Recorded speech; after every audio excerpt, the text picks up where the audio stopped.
Buenos días, ministro. Buenos días. Acaban de firmar un acuerdo en el Pacto de Toledo. ¿Se esperaba este acuerdo? ¿Qué supone para las pensiones a futuro en España? Bueno, por precisar qué es lo que ha ocurrido, lo que ocurrió ayer, lo que ayer ocurrió es que la Comisión del Pacto de Toledo ha elevado unas recomendaciones al Pleno del Congreso que tiene que decidir si a su vez y tiene que votar si las traslada al Gobierno. Lo lógico, visto la mayoría tan amplia. Que será un trámite. Que emergió, sí. De todas maneras hay un proceso de votos particulares que se pueden votar en el Pleno, que eso es lo que veremos en los próximos días. Pero yo creo que lo que sí podemos decir es que de forma inminente, dada la gran mayoría que se ha construido, el Gobierno recibirá una actualización de las recomendaciones del Pacto de Toledo, que son recomendaciones vivas, por así decirlo. Lo que estaba previsto es que cada 5 años se renueven y se revisen. Hemos tardado más de 10, y es lo que está ocurriendo en este momento. ¿Cómo y cuándo se llevará a cabo? Porque en un primer momento vendrá la nueva fórmula de revalorización y luego el resto de modificaciones, ¿o estará todo al mismo tiempo? Bueno, nosotros ya estamos trabajando para intentar responder adecuadamente desde el Gobierno, normativamente, a las recomendaciones. Hay 2 que nos hemos incluso anticipado, sabiendo que genera mucho consenso, en el proyecto de presupuestos generales del Estado. Ahí hay 2 medidas.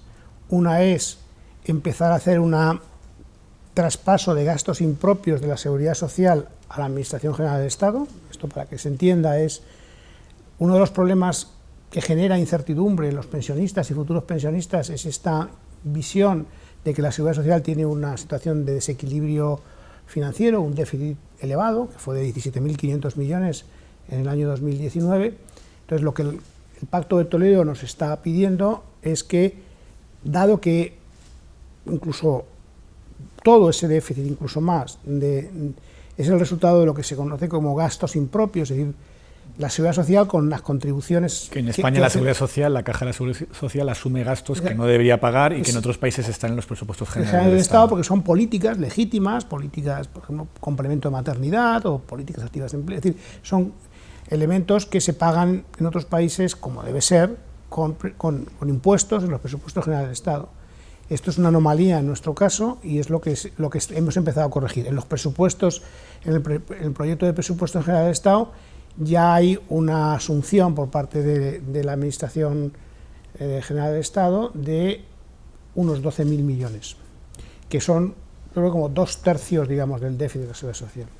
La segunda medida que se anticipa ya de alguna forma, al menos parcialmente, es la de reforzar los planes de empleo, la fiscalidad de los planes de empleo como un mecanismo de pensión complementaria.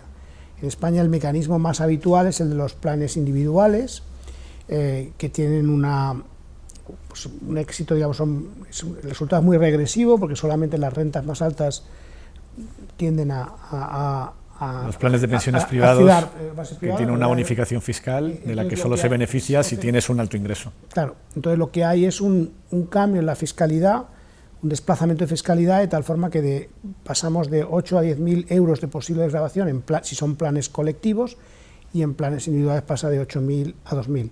Y al mismo tiempo el Gobierno, en una disposición, la disposición adicional 40, me parece esto, 41, lo que hace es se compromete a crear un fondo de pensiones sponsorizado desde el Estado para dar posibilidad a los...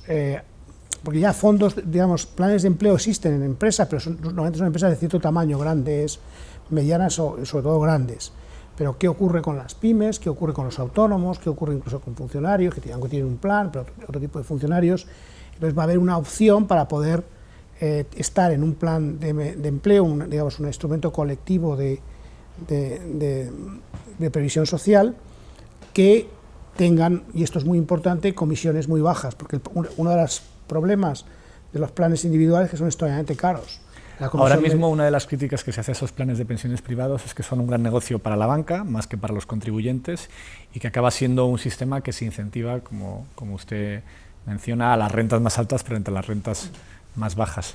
Eso es, el estudio de la Autoridad Independiente de Responsabilidad Fiscal, que ha evaluado recientemente ese beneficio fiscal, lo pone de manifiesto de una forma abrumadora, y no solamente pone de manifiesto la regresividad de esos planes individuales, el enorme coste que supone y que realmente una parte importante del beneficio fiscal termina en términos de los intermediarios, sino quizás lo primero, y es que los planes tienen que estar diseñados, su objetivo fundamental es incentivar el ahorro a largo plazo y sobre todo el ahorro en general y el ahorro a largo plazo en particular. Bueno, pues tampoco ocurre.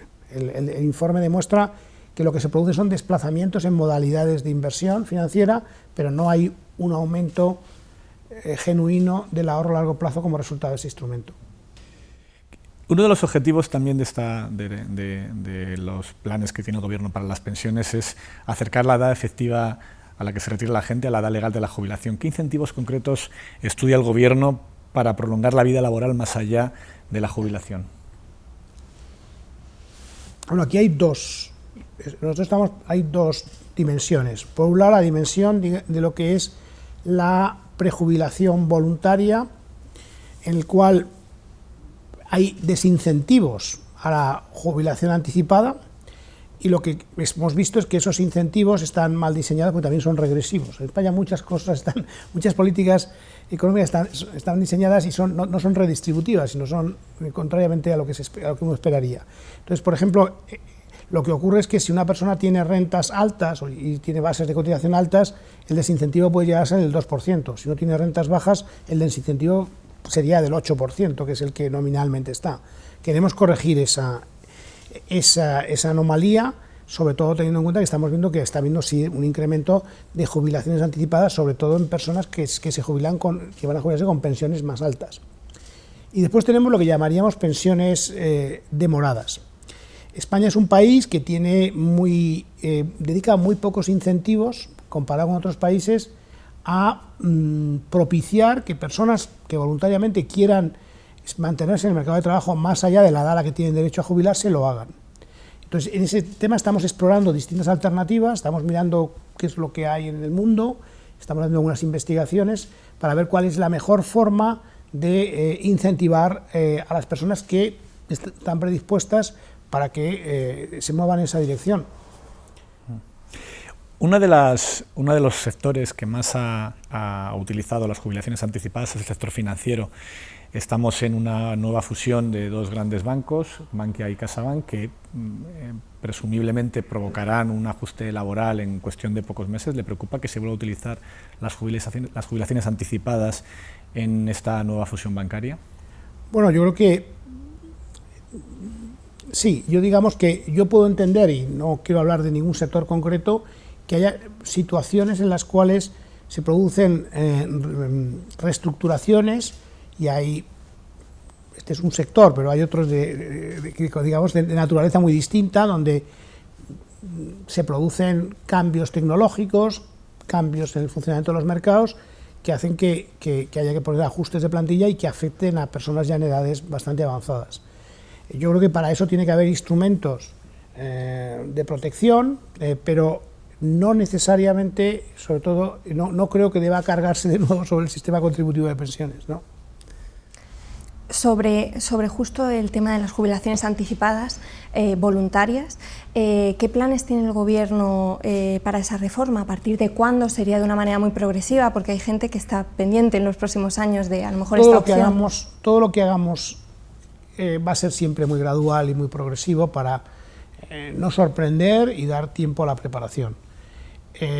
Nosotros ahora en las recomendaciones, como decía, por una parte tenemos lo que hemos introducido, estos dos elementos que van en los presupuestos generales del Estado, y ahora tenemos otra serie de recomendaciones que llevan aparejado cambios en la Ley General de Seguridad Social. Esa ley, en este momento, quizá algunos elementos de detalle, vamos a empezar también, hay una segunda línea junto a la línea, digamos, parlamentaria, que es la que en este momento está culminando, hay una línea con los agentes sociales. Entonces, con los agentes sociales tenemos que discutir. Ya tuvimos una reunión de primer nivel en la que estuve yo hace unas semanas, y ahora empieza, digamos, una vez que el Pacto de Toledo ha establecido el marco general, a discutir estos elementos con los agentes sociales. Yo creo que ahí valoraremos distintas alternativas. Sobre también las jubilaciones anticipadas, hay como desde los sindicatos se advierte el temor de a lo mejor una doble penalización a muchas personas paradas al final de su vida, que al final se acogen a este tipo de jubilación anticipada un poco pues, de manera casi obligada por la falta de encontrar un nuevo trabajo a edades muy avanzadas. No sé eso, si cómo pretenden abordarlo, y también de cara a las personas con una larga carrera de cotización, que han cotizado muchísimos años y que luego se acogen a esta vía de jubilación anticipada. En el caso de las personas que tienen, digamos, carreras laborales particularmente largas, el Pacto de Toledo, cuando lo se apruebe en el Congreso, pues nos está recomendando que hagamos un análisis fino de todas las situaciones e intentamos buscar alguna solución para circunstancias particulares, que las hay, de personas que efectivamente son situaciones de mucha inequidad porque han cotizado muchísimo tiempo y su pensión tienen que esperar excesivamente. Vamos a estudiar y vamos a analizar. Tenemos que responder al Pacto de Toledo en 3 meses, tenemos que hacer cálculos actuariales, tenemos que hacer cálculos muy de detalle, de preciso sobre distintos colectivos o distintas situaciones, y en 3 meses pues tendremos unas respuestas.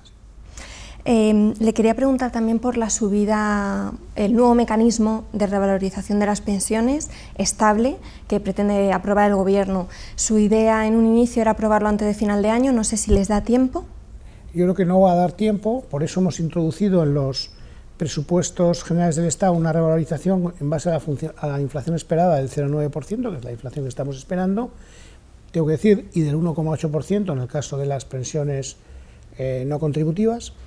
Y después, sí, pues hay que diseñar una fórmula que dé total certidumbre y que sea, digamos, algo automático, que asegure el mantenimiento del poder adquisitivo de los pensionistas, de los actuales y de los futuros. Yo creo que este es un elemento central a la hora de dar certidumbre, y eso requiere un cambio en la Ley General de Seguridad Social. Sí. ¿Su idea es que ese mecanismo sea anual, que tengan referencia al IPC año a año, o que pueda tener en cuenta un periodo más amplio de garantía del poder adquisitivo? Puede que tenga sentido, pero lo tenemos que ver, es decir, pero puede que tenga sentido que digamos, que tenga en cuenta, digamos, el poder adquisitivo en ventanas más largas del año, para ir equilibrando situaciones, pero que el poder adquisitivo esté realmente esté realmente asegurado en periodos suficientemente acotados de tiempo, ¿no? Le quería preguntar también, una de las recomendaciones del Pacto de Toledo hace mención a la posibilidad, o a que se abra la vía de ampliar los años cotizados para el cálculo de la pensión, y también incluso que se puedan elegir los mejores años por parte del trabajador. ¿Es una vía que pretende explorar el Gobierno en la reforma? La queremos explorar. Como ustedes saben, ahora mismo estamos como resultado de la reforma paramétrica del año 2011, tras el acuerdo del Pacto de Toledo de 2010, cada año va aumentando el periodo de referencia para el cálculo de la pensión, desde 15 hasta el año 2022, que terminará en 25 años. A partir del 2022, por lo tanto, existe la posibilidad de seguir ampliando ese periodo.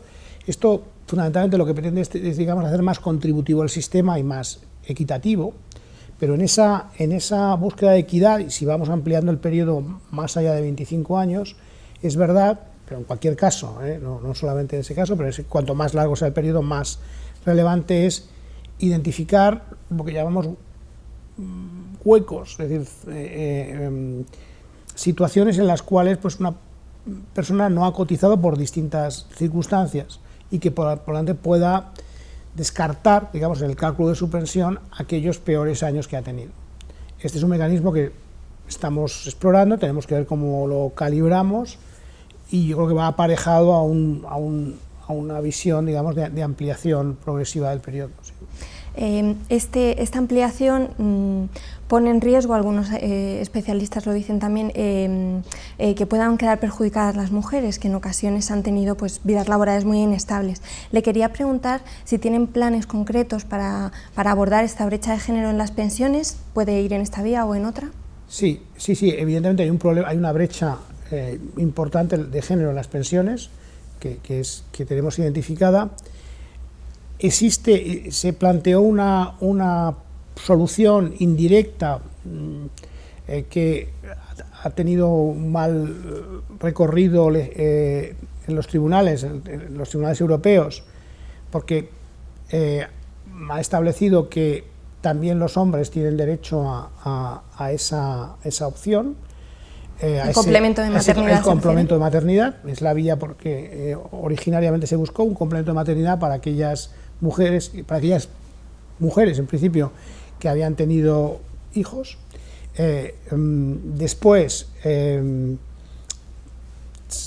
tuvimos esta sentencia y ahora estamos trabajando en una solución que evite este problema, digamos, desde el punto de vista judicial, de la jurisprudencia a nivel europeo, de no discriminación de los hombres, que con sentencia firme ya, y por lo tanto lo que estamos buscando es algún mecanismo por el cual, dado que pero hay que hacerlo bien, para evitar problemas después en los tribunales, dado que lo más habitual es que las mujeres tengan esos huecos después de haber sido madres, pues identificar los periodos posteriores a que una mujer ha sido madre y ver los huecos que se han producido y, por lo tanto, digamos, establecer un incentivo, digamos, un complemento de pensión asociado a esos huecos, digamos, la salida del mercado laboral, más o menos extendida, después de la maternidad.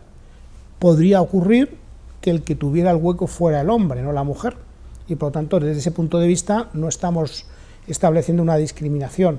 Lo que pasa es que sabemos, sobre todo en los años anteriores, ahora quizá menos, pero en las personas que se van a jubilar en los próximos años, que el patrón habitual ha sido que justamente el problema de brecha, digamos, de pensiones y de brecha salarial y de brecha de muchos tipos está asociado a la tendencia a que sea la mujer la que se ocupe de los hijos y que abandone el mercado de trabajo durante un cierto tiempo al menos. Esta es la forma en la cual nosotros estamos buscando una solución que nos evite después tener problemas de recursos, ¿no? Otra de las recomendaciones del Pacto de Toledo hace mención a la cotización de los autónomos para que se vaya aproximando a sus ingresos reales, que ya ha comenzado a negociar con los colectivos. Le quería preguntar cuándo comenzará a aplicarse el nuevo sistema, si tienen previsión de que pueda empezar a aplicarse en 2021, el año que viene. No sé si... Bueno, nosotros hemos empezado a hablar con los autónomos, y tenemos que hablar también del diálogo social, es decir que lo queremos desplegar de una forma relativamente gradual, no es un tema fácil para algún tipo de colectivos de autónomos. No tengo un plazo concreto de cuándo va a empezar a funcionar, también va a depender un poco de... Yo tengo la sensación que la primera reunión fue bastante bien y nosotros tenemos el marco razonablemente pensado y no percibí que lo que nosotros estamos planteando que queremos hacer sea difícil de generar un cierto acuerdo, ¿no?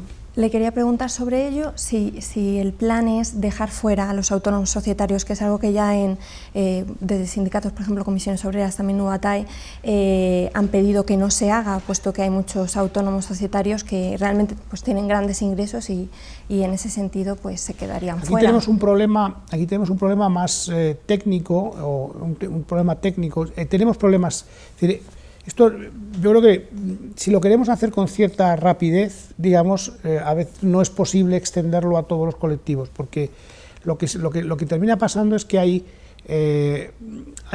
esto requiere un cruce de ingresos con la agencia tributaria, y ese cruce de ingresos no es fácil de hacer, como lo queremos hacer en el caso de los autónomos societarios.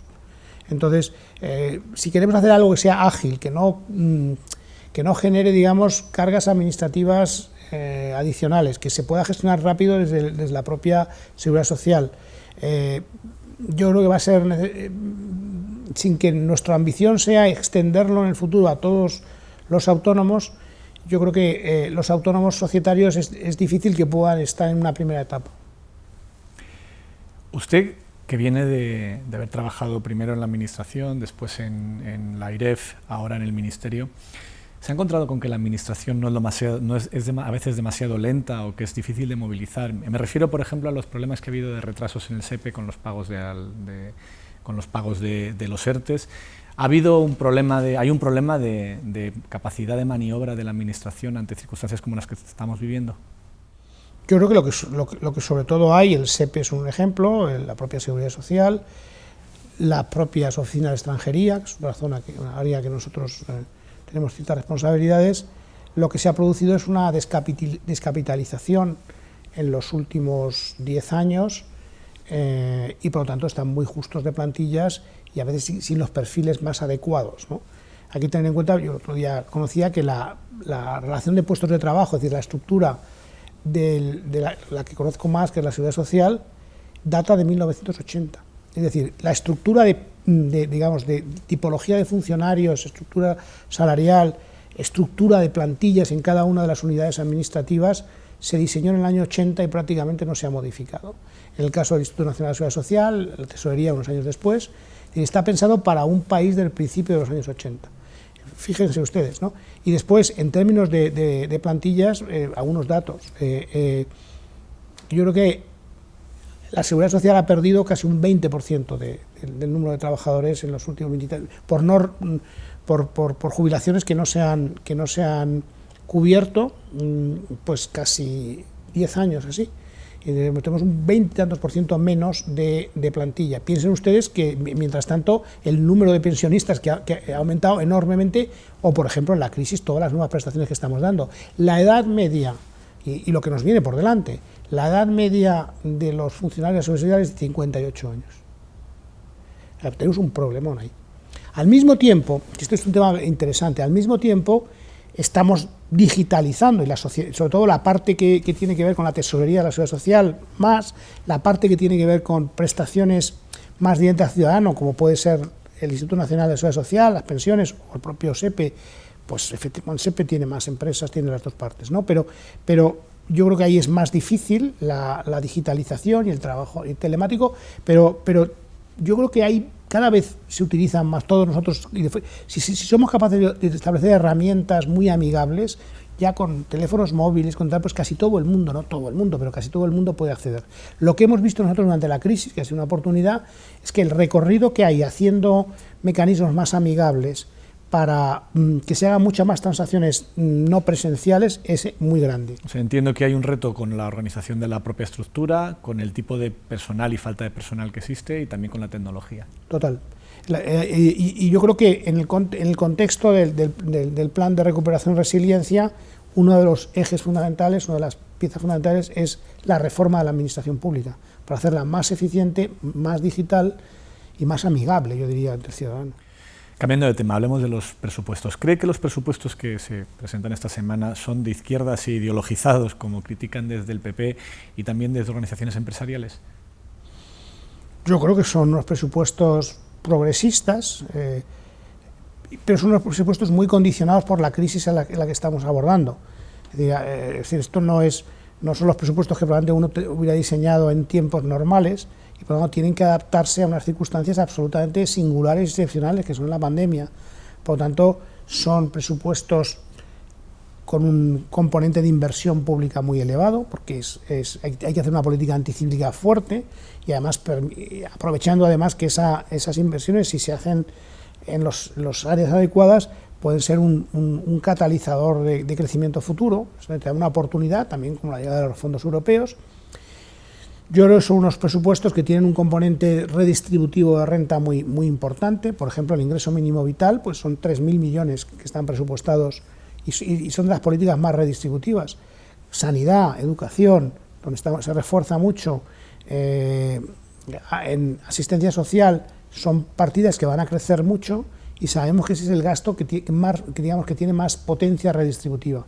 Luego, son presupuestos muy progresistas porque yo creo que efectivamente inciden mucho también en la parte redistributiva. En la parte impositiva, que es donde quizá iba la siguiente pregunta, pues yo creo que España tiene pendiente un gran replanteamiento y reforma de las principales figuras tributarias.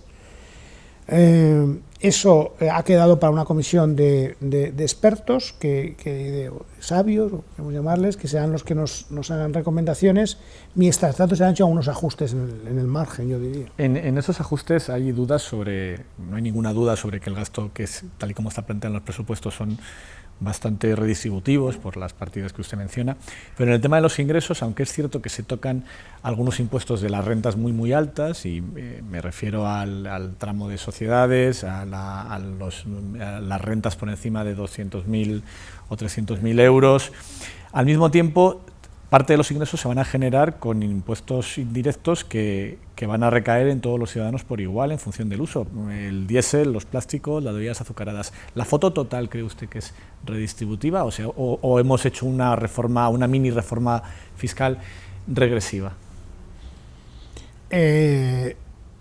No, yo creo que esto habría que analizarlo bien, y solamente con datos export quizás se pueda hacer bien. Yo diría que los impuestos, digamos, la regresividad de los impuestos indirectos es relativamente limitada. Aquí la principal consideración es que España tiene un déficit respecto a los países de nuestro entorno en fiscalidad verde y por lo tanto es una asignatura pendiente. El impuesto al diésel y a los plásticos, claramente. Yo creo que la motivación ahí no es redistributiva o no, y no es muy relevante, yo creo, aunque pues, efectivamente pues tampoco es una política genuinamente redistributiva. Efectivamente, no lo es. Pero yo creo que nadie va a discutir que estas cosas había que hacerlas, ¿no? Es decir, y ahí éramos relativamente singulares frente a los países de nuestro entorno por el retraso en la incorporación de una fiscalidad para evitar, digamos, los daños que genera el medio ambiente, pues tanto los plásticos como en el caso del diésel sobre las emisiones de CO2. Por lo tanto, esa parte yo la veo bastante, la separaría. Yo creo que el impuesto de sociedades y el impuesto de sociedades, pues lo que se ha hecho es un ajuste pequeño, relativamente marginal, no muy importante, tampoco un retoque en el impuesto de la renta, tampoco yo diría que hay gran cosa ahí. Y después lo que hay es, por ejemplo, pues en lo que hemos hablado antes sí que hay una corrección de regresividad en la parte del fondo de pensiones. Los fondos de pensiones que eran utilizados mayoritariamente por rentas altas. Que es significativa, porque fiscal. Esos son 1.500 millones de euros digamos, de renuncia de ingresos por parte de la Administración. Luego esa parte es significativa, sí. El Gobierno espera que los ingresos no financieros en 2021 avancen hasta los 222.107 millones de euros. ¿Es realista ese crecimiento con la actual coyuntura económica y los rebrotes de la pandemia? Es la que resulta en este momento del escenario central del cuadro macroeconómico del Gobierno. Cualquier previsión en este momento que se haga hacia adelante pues es muy incierta, pero tiene que haber un punto central sobre el que hacer el cálculo, el entendimiento de que en un entorno tan volátil y difícil de anticipar como el que estamos viviendo el año 20 y seguimos el 21, hay que estar preparado para asumir desviaciones. Por eso en estas situaciones se han levantado las reglas fiscales. Estamos trabajando sin reglas fiscales, precisamente porque no sería razonable, y además tienes que dejarte márgenes ante posibles eventualidades. Habla de eventualidades. ¿Cree que entre esa eventualidad está que la situación se prolongue mucho más tiempo? Porque el escenario central en las últimas semanas ha cambiado, las perspectivas sanitarias de los últimos, además hablo casi de días, desde los últimos 10 días, la perspectiva de toda Europa sanitaria ha empeorado mucho. ¿Le preocupa ese aspecto? Yo creo que estamos en un punto, digamos, difícil de contestar, porque es verdad que digamos, lo que llamaríamos esta ola ya más de otoño-invierno, pues ha llegado, y yo no diría que no ha sorprendido, porque quizá la anticipación, pero era algo que estaba entre las opciones, porque este virus es extraordinariamente contagioso. Yo creo que seguimos teniendo, lo digo porque esto es importante, frente a la primera ola se está gestionando desde el punto de vista hospitalario y asistencial mucho mejor, con niveles de letalidad sensiblemente más bajos, y esto ayuda, digamos, a poder, y es muy importante porque esto permite, estos elementos permite una cierta, digamos, hacer compatible, yo creo que esto es lo que llevamos ya unos meses así, hacer compatible el tener que vivir con el virus, por así decirlo, y tener un nivel de actividad económica relativamente elevado. Esto no quiere decir que no haya sectores que están efectivamente imposibilitados de hacer actividad o muy mermados. Y esos sectores los seguimos protegiendo, los protegimos antes y ahora mismo los estamos protegiendo. En el mes de octubre, por ejemplo, pues hemos tenido... Vamos a ver qué pasa hacia adelante y vamos a ver cómo funcionan los nuevos ERTEs, que todavía no tenemos datos, pero en el mes de octubre, cuyo dato será la semana que viene, la afiliación a la Seguridad Social va a subir otra vez. Lo va a hacer de forma bastante significativa. Lo que no quiere decir que no tengamos efectivamente sectores, sobre todo en el área de la hostelería, de determinadas áreas de ocio, que están muy impactadas, pero esa es una situación que vamos a tener que ir aguantando y sosteniendo hasta que pues tengamos la vacuna. Y quería decir sobre esto que el timing es complicado, pero es verdad que los ensayos clínicos en fase 3, los resultados los tendremos en las próximas, es decir, de aquí a final de año tendremos resultados, es decir, que ahora mismo...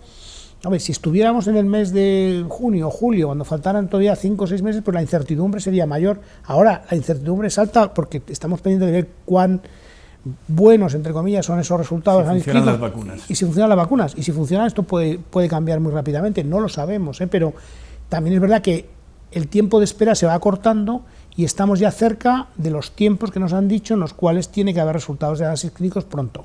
Entonces, por eso hay que ser cauteloso, pero también hay que tener en cuenta que podemos tener elementos importantes, relevantes, para poder ver exactamente esta secuencia temporal del año 21 muy pronto.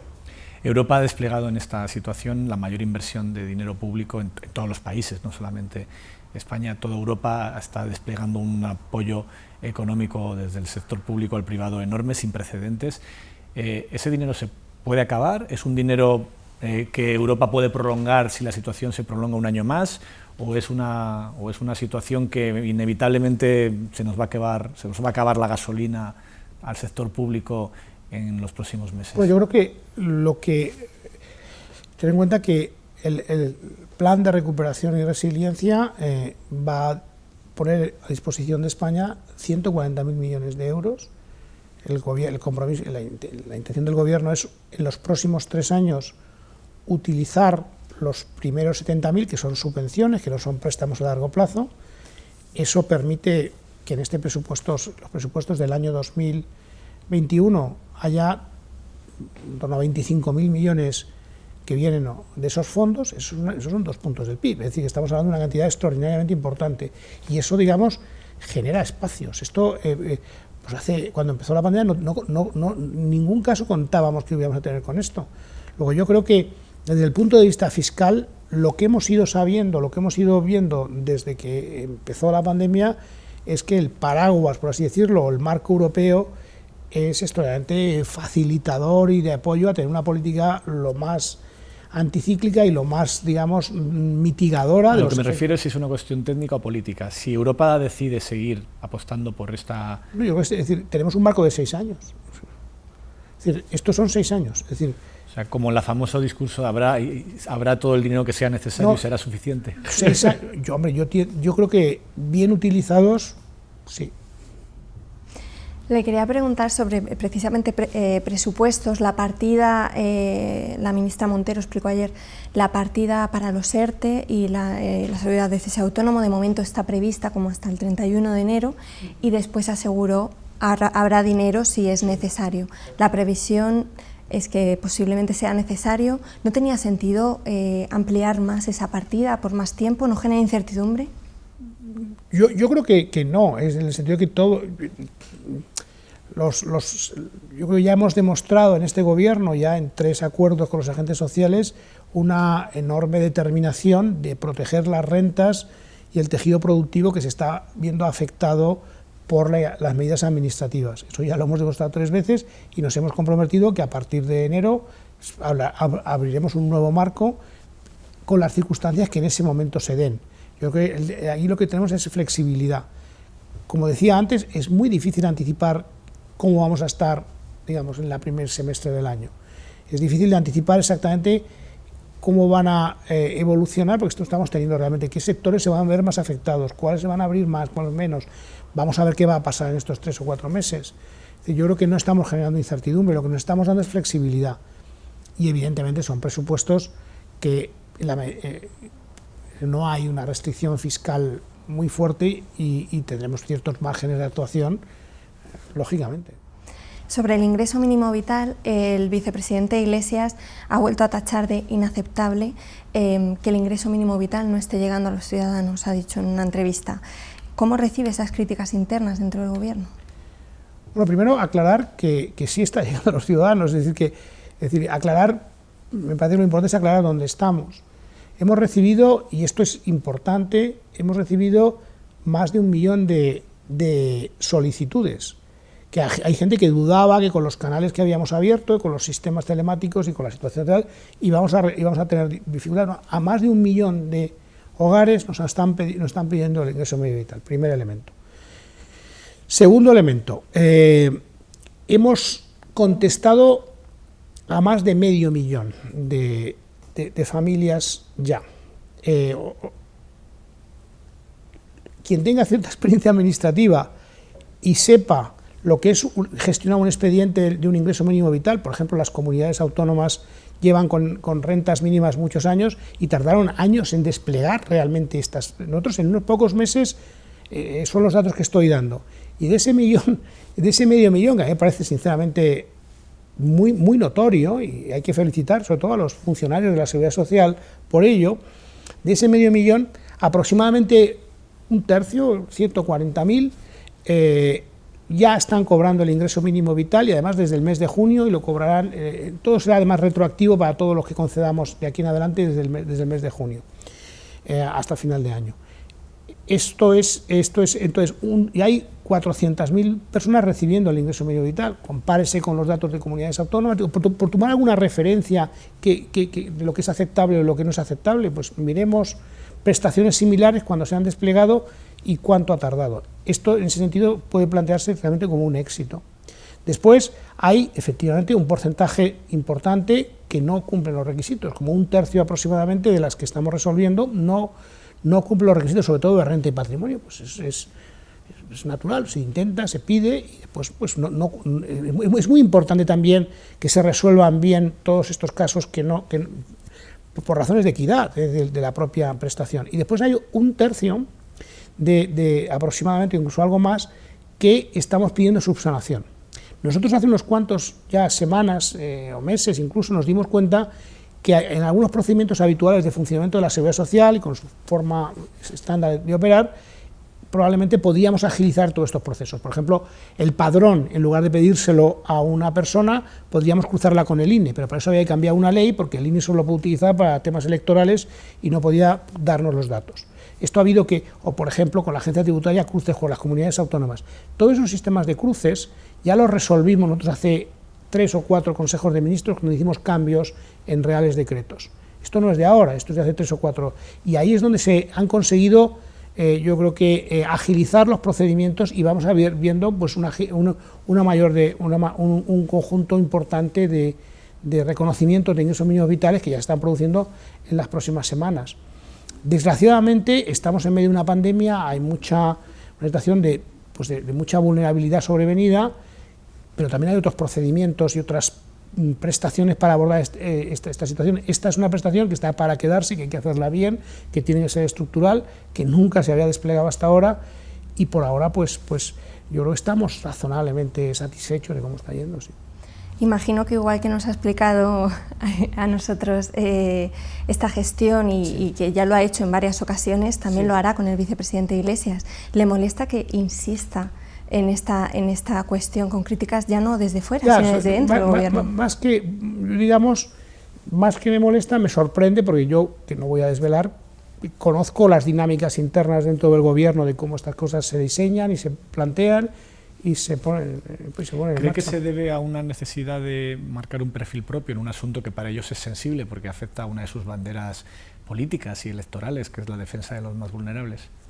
Puede ser, es decir, pero yo quiero aclarar que la defensa de los más vulnerables no solamente y sobre todo en una situación excepcional como esta, no solamente se canaliza a través del ingreso mínimo vital, sino que el último cinturón de seguridad asistencial está constitucionalmente con los ayuntamientos y con las comunidades autónomas, que han recibido además fondos adicionales para este menester, y eso todo bajo el paraguas, digamos, coordinador, envolvente de la Vicepresidencia de Derechos Sociales. Entonces, ahí hay un ámbito de actuación alternativo al ingreso mínimo vital muy importante.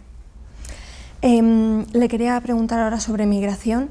Alrededor de 800 o 1000 migrantes recién llegados a Canarias están durmiendo en el puerto de Arguineguín en condiciones de hacinamiento, incluso dicen que hay ratas. En su reciente visita a Canarias mencionó que estaba en conversaciones con Interior para buscar una alternativa a esta situación. Le queríamos preguntar cuándo estará disponible y cuál será el espacio habilitado para estas personas. Bueno, yo he visitado el muelle de Arguineguín y estoy de acuerdo que no responde a digamos, a lo que uno espera que debe ser la acogida a los inmigrantes cuando llegan a España, por razones humanitarias, por razones, yo creo que de sensibilidad ante lo que suponen lo que significan estas personas y sus tragedias, yo diría. La verdad es que es duro verles allí, cómo llegan.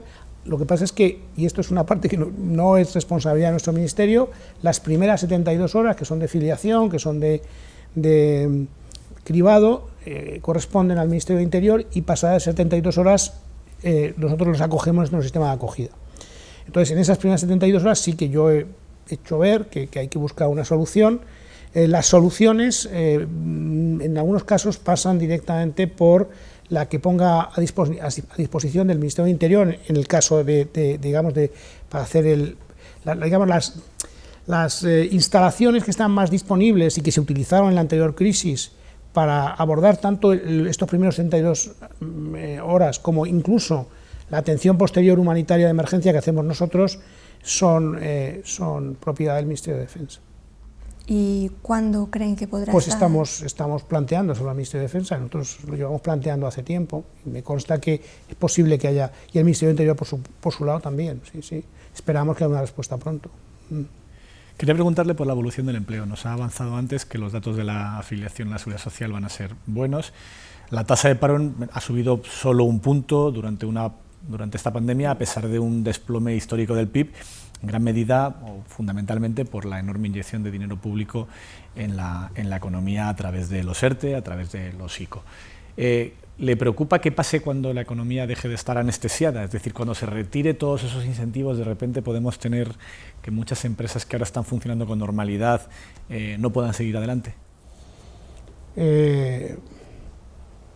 Va a depender de la duración, es decir, que sí, yo creo que desgraciadamente ante una perturbación que ya está siendo intensa y persistente, esto genera, digamos, necesidades de reestructuración y hay empresas que no aguantan una caída de demanda tan prolongada, incluso aunque tengamos un nivel de protección importante. También hay, desgraciadamente, la propia rotación de la actividad económica, empresas que ya estaban en una situación difícil y que probablemente pues, se ha agravado como resultado de la pandemia. Luego, evidentemente que vamos a ver en algún momento, y ya hemos visto, de hecho, reajustes en el mercado de trabajo y vamos a tener que ver pues, fricciones y aumento del desempleo en algún momento.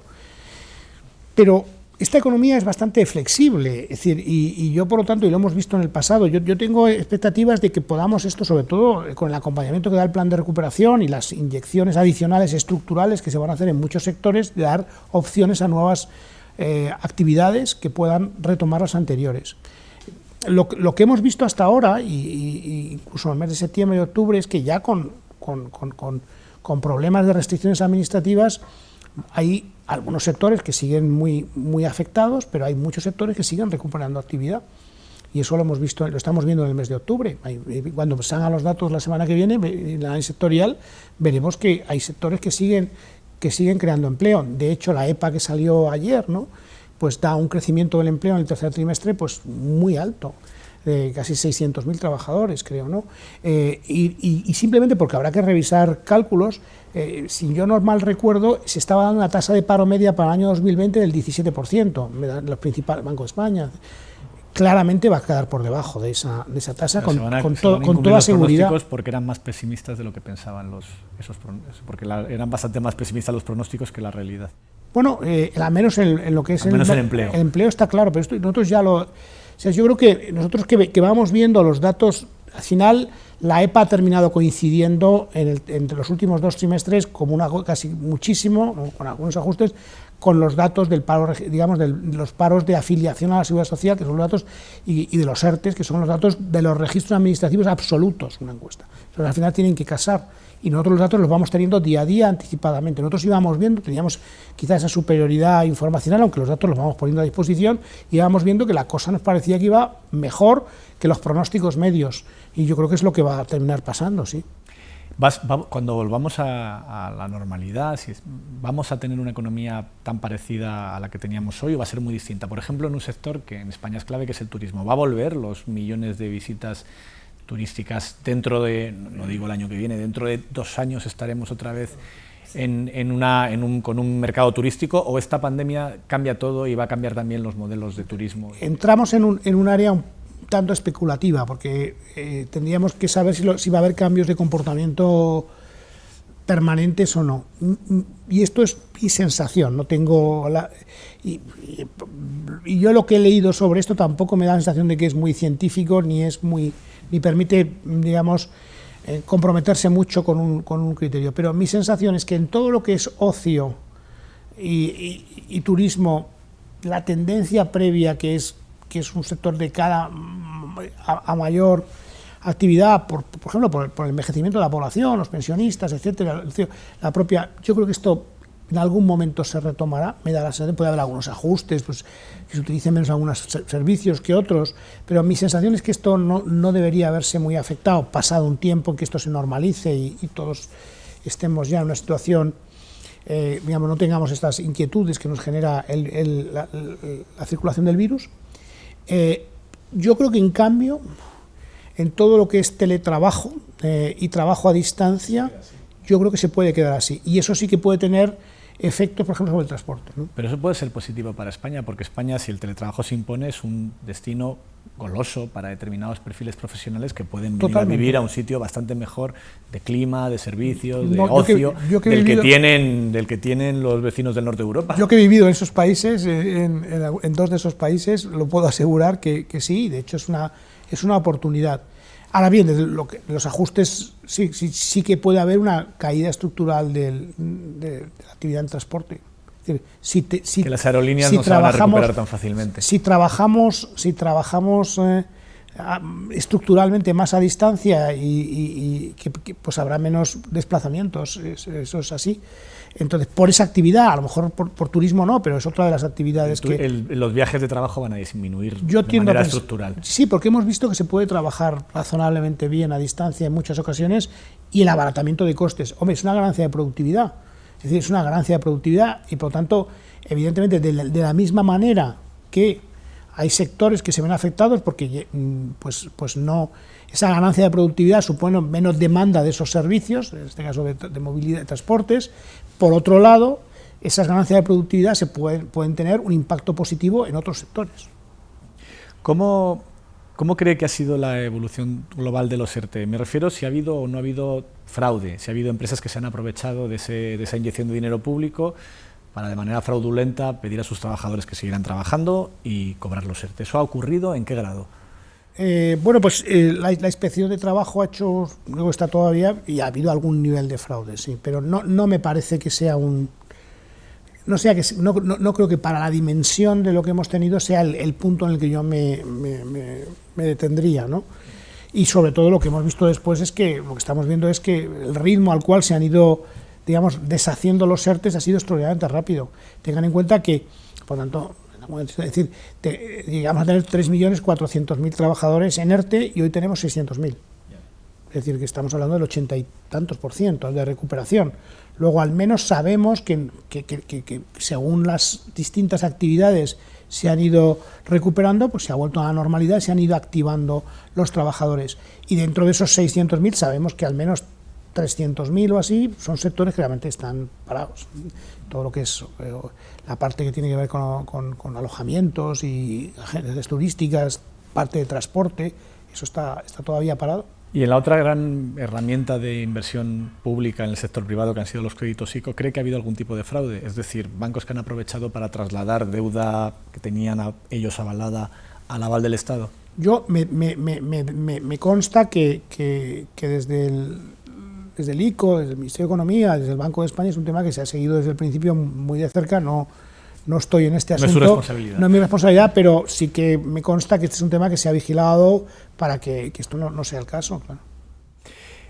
¿Por qué el Gobierno no ha apostado más claramente por el teletrabajo? Y me refiero a pedir a las empresas que sea obligatorio teletrabajar en todas aquellas circunstancias donde sea posible.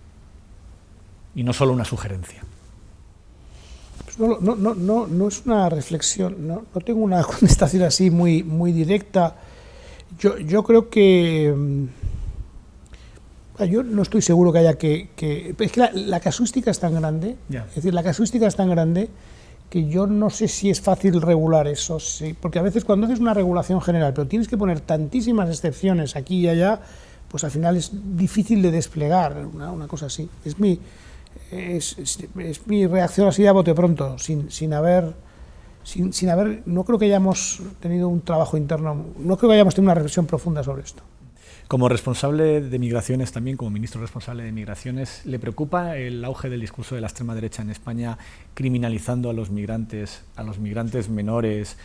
¿Hasta qué punto eso cala? Porque éramos una sociedad, o en teoría éramos una sociedad, donde afortunadamente, a diferencia de otros países europeos, el discurso de la migración no era tan central dentro de la vida pública y ahora sí lo es. Yo creo que estamos viendo cosas muy fuertes y cosas que preocupan. Sí, yo incluso las he oído estando yo en el Congreso de los Diputados, escuchando a algún grupo. Pues yo sigo pensando, por lo que nosotros vemos, sigo pensando que esto es muy minoritario. Y como además los casos que se están planteando son tan fake, ¿no? Es como decir, son tan alejados o sea, tan excepcionales, o en muchos casos son realmente tan artificialmente construidos, que es que no se sostienen. Sinceramente, nosotros hacemos un seguimiento, tenemos un observatorio de la xenofobia y estamos haciendo un seguimiento de toda esta situación. Creo que es más ruidoso que un más debate real en la sociedad. Tiendo a pensarlo, pero es un tema que tenemos que monitorizar muy de cerca. ¿Verdad? Porque las experiencias de otros países es que empieza siendo algo muy ruidoso y que luego se traslada a la sociedad. Sí. Una pregunta cambiando de tema. Esta semana ha habido una polémica bastante fuerte por una entrega de premios a la que acudieron un montón de políticos, ministros, dirigentes de la oposición y del gobierno, presidentes autonómicos, justo en la semana en la que estamos aprobando un nuevo estado de alarma en el que se pide a los ciudadanos que no se reúnan en más de 6 personas, ni siquiera en sus domicilios. ¿Cree que ha sido un error por parte de algunos miembros del gobierno acudir a esa entrega de premios? Pues no me gustaría juzgar a terceros así, un poco... El ministro de Sanidad ya ha pedido disculpas. Ha pedido disculpas, sí, yo creo que... Sí, a veces es que la dinámica diaria de... Pues, la verdad es que uno tiene a veces que resolver trade-offs en el cual uno quiere estar presente, uno te pide estar, quieres demostrar que estás que el gobierno está presente y que está había premios, me imagino que para la sanidad. Sí, había un premio para una ministra. Pues entonces, se cometen errores. Yo también he cometido errores. Sí, la manera de todos hemos cometido algún error, yo creo. ¿Le preocupa este debate sobre salvar la campaña de Navidad, ¿no? Esta idea de que en parte que podamos cometer el error que se cometió tal vez en la desescalada, de por salvar la campaña de verano acelerar en las medidas necesarias? ¿O cree que estamos a tiempo, si tomamos las medidas necesarias, sanitarias, económicas, de que la Navidad, que es uno de los momentos claves para la economía y para las afiliaciones a la seguridad social y para el empleo sea más o menos normal dentro de la circunstancia. Yo con este virus y con esta pandemia, yo tenemos que ser muy cautelosos en hacer previsiones sobre lo que va a ocurrir. Aunque en principio no, digamos, el clima directamente puede que no tenga, que no afecte lo que es el invierno, sí que la transmisión del virus en zonas cerradas puede ser un mecanismo de propagación más importante, y esto cada vez está más claro, ¿no? Entonces, en la medida que ya estamos entrando, pues esta situación, estamos, digamos, estando menos al aire libre y más en zonas no ventiladas, pues entonces el riesgo puede ser mayor. A mí me da, por tanto, que los meses pueden ser complicados en los próximos meses, y yo creo que en la medida en que estamos viendo que, a veces por razones aleatorias o de distintas circunstancias, el impacto del virus es muy distinto por territorios en momentos del tiempo, aquí y en todos los países, y miramos también por regiones en los demás países europeos, estamos viendo patrones también de gran diferenciación, al menos en un momento del tiempo concreto. Eso hace que la aproximación más regional y local a la toma de decisiones y de restricciones administrativas cada vez está más clara, y por lo tanto el marco en el que nos estamos moviendo es un marco en el cual el último Real Decreto Ley de alarma da, yo creo, instrumentos suficientes y paraguas suficiente a todas las comunidades autónomas en un país, además como España, donde la sanidad está en manos, para que vayan desplegando sus medidas. Yo iría viendo si esto es suficiente, y si no, pues habría que reconsiderarlo, pero en principio yo creo que el punto de partida, que es el decreto de alarma, a mí me parece que es un buen instrumento en este momento para que cada comunidad autónoma vaya evaluando lo que tiene que hacer en su territorio o en parte de su territorio. Y de alguna forma es la situación en la que llevamos así los últimos meses, y hemos visto, pues efectivamente, ahora estamos en un punto un poco de aceleración que hay que mirar cautelosamente, pero yo sería prudente a la hora de hacer evaluación hacia adelante. Por su experiencia previa de la AIREF y también ahora en el Ministerio, usted es de las personas del gabinete que mejor conoce el sistema autonómico, porque en la AIREF tenía que trabajar muy directamente con todas las autonomías. ¿Es un buen modelo para afrontar esta pandemia? ¿Nos ha hecho más fuertes o más débiles el tener un sistema sanitario descentralizado a la hora de enfrentarnos a esta crisis? Pues no lo sé. Es decir, esto igual requiere un estudio a posteriori profundo. Habrá que evaluarlo, a ver si... Habrá que evaluarlo, no me gustaría yo tirarme a la piscina. Lo que yo constato es que sistemas sanitarios centralizados como el del Reino Unido o el de Francia en este momento están, por lo que esto con desfases, pero están teniendo resultados, digamos, en términos de impacto, digamos, de circulación del virus y gestión sanitaria asociada, que no difieren mucho en nosotros.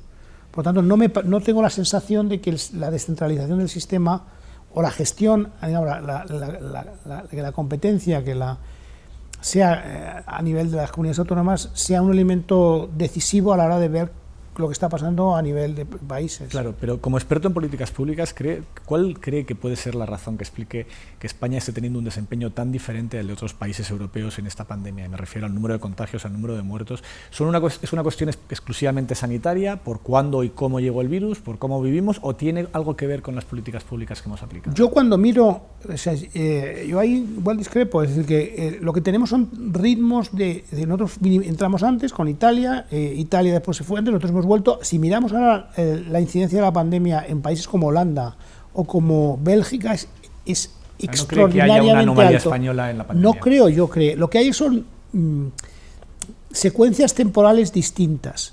Yo sí creo que, por ejemplo, hay un caso, digamos, por no irnos a otras partes del mundo, hay un caso que es más bien singular en el sentido que lo está haciendo mejor, que es Alemania.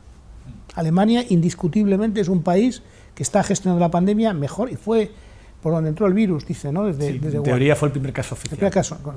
Entonces, yo tiendo a pensar que, más que pensar en quién lo está haciendo mal, yo reflexionaría sobre el caso alemán. ¿Y por lo que ha visto, qué diferencia Alemania de los demás países en esa gestión de lo público? Yo creo que Alemania tiene... No soy un especialista en esto, ni he pensado mucho, y lo que voy a decir es casi tentativo. Alemania no tiene un modelo de residencias de ancianos como tenemos otros, es un elemento importante, tiene otras fórmulas más escandinavas, etcétera, ¿no? Hay un nivel de emancipación muy rápido de los jóvenes, de las familias. Los mayores no con conviven, los jóvenes. hay mucha menor convivencia. Y después me da la sensación que desde el principio tuvieron un sistema de rastreo muy potente y de PCR, es decir, que ellos invirtieron mucho en rastreo y en PCRs, y con el liderazgo del Instituto Koch, fueron capaces de, dentro de los que son países europeos, acercarse más a algunos modelos de algún país asiático, ¿no? Me da a mí la sensación que es la combinación de esos elementos. Yo he vivido en Alemania y, por ejemplo, pues ya tiene un sistema sanitario que está bien, pero tampoco a mí me pareció que es una cosa que digas muy distinta de lo que tenemos aquí. Una última pregunta por mi parte, no sé si tiene alguna más, Laura. Su ministerio empieza por seguridad social. ¿Están completamente seguros los pensionistas y los futuros pensionistas del sistema público de pensiones español? ¿Le da esa garantía? Yo estoy absolutamente convencido de que tenemos un sistema sólido, solvente, y que los pensionistas cuando decimos la seguridad, es que el poder adquisitivo de sus pensiones está garantizada de una forma indefinida. No creo que sea un área en la cual deberíamos estar muy preocupados. Y si hemos estado preocupados hasta ahora es porque teníamos un déficit que venía de otras fuentes y que daba una fotografía incorrecta de la situación de seguridad social, y probablemente porque no teníamos bien aquilatados algunos mecanismos, digamos, de mitigación a medio plazo que vamos a poner en marcha, por ejemplo, jubilaciones anticipadas o demoradas. España tiene algunos elementos que no tienen algunos otros países. Francia, por ejemplo, tiene la de jubilación, aquí también si llegan a los 64, nosotros tenemos ya 67 años. Y las medidas que hay en marcha, el sistema es extraño. Sí, y otra cosa que tiene España, que no tienen países que tienen más problemas de pensiones, como Francia o Italia, es que prácticamente no tenemos regímenes privilegiados ya. España empezó a eliminar regímenes privilegiados de pensiones muy elevadas y situaciones muy singulares, y ya en los años 80. Determinados cuerpos de la administración, del ejército, todo esto que es lo que tienen en otros países, que al final vas sumando y tienes aquí esto ya no existe. Lo único respecto a esa garantía en el tiempo del sistema, que es lo que preocupa muchas veces, con los retoques que plantea el Ministerio, ¿el sistema aguanta a la generación del baby boom cuando se empiecen a retirar? ¿2025? Esta es una buena. Las estimaciones que yo creo son las mejores, la Autoridad Independiente de Responsabilidad Fiscal, si añadimos clases pasivas, pues a lo mejor estamos pensando, ahora por ejemplo, pues lo veremos también a nivel europeo con el Aging Working Group, que tiene que sacar sus previsiones. Imaginemos que si nosotros tenemos un gasto en pensiones en torno algo por debajo del 12%, si incluimos a las clases pasivas, los funcionarios, si no sería el 10,8%, pongamos que nuestro punto de partida es el 12%, deberíamos estar en el peor momento. También hay que decir que el peor momento es a finales de los 50, después a finales de la década de los 40, después mejora mucho otra vez. Pero digamos, tenemos un problema que lo podemos situar desde el año 2025, que es cuando empieza a jubilarse los baby boomers, al año 2050 más o menos, 40, algo menos. Ahí el aumento de un gasto en pensiones, partiendo de un nivel que es el actual, que es del 12%, que no es de los más altos de Europa en ningún caso. Italia está en el 16, 17, Francia en el 15. Que tenemos un nivel de pensiones que podemos realmente financiar y que con unas cotizaciones sociales que son además bastante elevadas, no tenemos ahí un problema. A partir de ahí tenemos un problema que le podemos poner cálculo de 3,5 puntos. Con los distintos ajustes paramétricos que estamos haciendo para hacer el sistema más justo, más equilibrado, o incentivos a que la jubilación efectiva se aproxime a la real, pensamos que podemos corregir entre 2 y 2,5 puntos de ese problema. ¿Y el resto se pueden pagar con presupuestos? Sí, yo creo que... Pues muchas gracias. Pues muchas gracias, ministro. Nada.